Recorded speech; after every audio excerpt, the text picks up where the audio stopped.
गांव के किनारे पर एक पुराना बरगद का पेड़ खड़ा था। उस पेड़ की सबसे ऊंची डाल पर एक चंचल हरा तोता रहता था, जिसका नाम था जरीन। जरीन कोई साधारण तोता नहीं था। वह न केवल इंसानों की बातें सुन और दोहरा सकता था, बल्कि जो कुछ भी सुनता उसे याद भी रखता। गांव वाले अक्सर मजाक में कहते, सावधान, इस तोते के सामने कोई राज मत खोलना, वरना ये सब याद रख लेगा। शुरुआत में सब इसे हंसी मजाक समझते थे, लेकिन धीरे धीरे जरीन की यह आदत अजीब मोड़ लेने लगी। पहला राज एक दिन गांव का व्यापारी रहमत अली अपने नौकर से धीरे धीरे कह रहा था, कल रात मैं जंगल के कोने में गड़ा हुआ खजाना निकालूंगा, किसी को पता नहीं चलना चाहिए। ये सुनकर जरीन ने सब याद कर लिया। अगले दिन सुबह वह बच्चों के सामने चीखने लगा, खजाना जंगल के कोने में है, खजाना जंगल के कोने में है। बच्चे खेल खेल में इसे दोहराने लगे और देखते ही देखते यह बात पूरे गांव में फैल गई। जब रहमत अली रात में खजाना निकालने पहुंचा तो वहां पहले से ही बहुत लोग मौजूद थे। उसका राज फाश हो गया और लोग उस पर हंसने लगे। रहमत अली के दिल में गुस्सा भर गया। ये तोता बहुत खतरनाक है। दूसरा राज कुछ दिनों बाद गांव का चालाक आदमी नासिर अपनी बीवी से कह रहा था, कल मैं नंबरदार की भैंस चुराकर बेच दूंगा, कोई नहीं जान पाएगा। जरीन पेड़ पर बैठा सब सुन रहा था। अगले दिन उसने फिर वहीं दोहराना शुरू कर दिया, नासिर भैंस चुराएगा, नासिर भैंस चुराएगा। गांव वाले चौंक गए।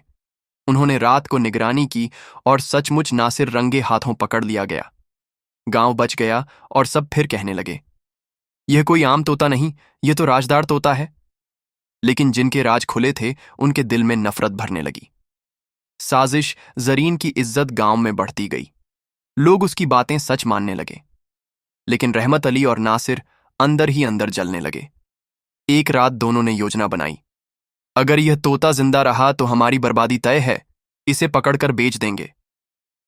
अगले ही दिन उन्होंने दाने का लालच देकर जरीन को जाल में फंसा लिया। गांव वाले सुबह उठे तो उनकी पहचान की प्यारी आवाज गायब थी। सब उदास हो गए, मगर किसी को पता नहीं चला कि तोते को किसने उठाया। नया मोड़ शहर में जरीन को एक अमीर रईस को बेच दिया गया। रईस को अजीबोगरीब जानवर रखने का शौक था। उसने जरीन को सोने के पिंजरे में डाल दिया। लेकिन जरीन का दिल उदास था। उसे सिर्फ अपना गांव याद आता था। उसी बीच रईस के घर में उसका मैनेजर जमील चोरी की साजिश रच रहा था। वह किसी से कह रहा था, कल रात मैं तिजोरी से सारा सोना निकाल लूंगा और भाग जाऊंगा। जरीन ने सब सुन लिया। अगली सुबह से वह चीखने लगा, जमील तिजोरी खाली करेगा, जमील तिजोरी खाली करेगा। रईस ने चौंक कर बात को गंभीरता से लिया और रात को छुपकर निगरानी की।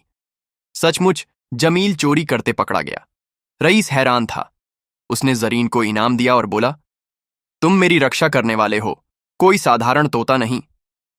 गांव वापसी रईस अब जरीन की बहुत देखभाल करने लगा, मगर जरीन का दिल अब भी गांव में अटका था। एक दिन गांव के कुछ लोग रईस से मिलने आए। जरीन उन्हें देखते ही चिल्लाने लगा, मेरा गांव, मेरा गांव, मुझे वापस ले चलो। रईस ने जब सच्चाई जानी कि यह वही मशहूर राजदार तोता है जिसने गांव को कई मुसीबतों से बचाया, तो उसने खुशी खुशी उसे गांव वालों को लौटा दिया। अंत और